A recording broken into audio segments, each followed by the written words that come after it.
আমাদের যা কিছু আছে, এই জীবন অনিত্য। আমাকে এই কথা মনে রাখতে হবে সবসময়, এবং অনিশ্চিত।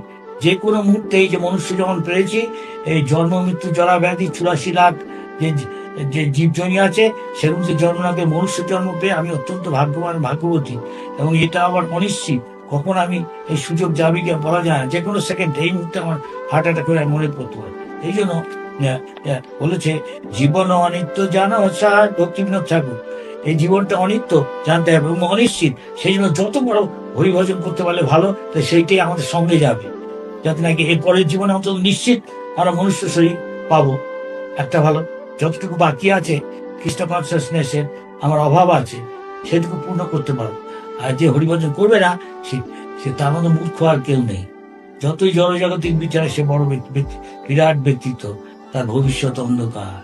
সে মনুষ্য নাও হতে পারে, অনেকে যে খুব ভাগ্যবান হলে মনুষ্য হতে পারে। কৃষ্ণ কনসিয়াস না হলে কেউই মানুষ হওয়ার সম্ভাবনা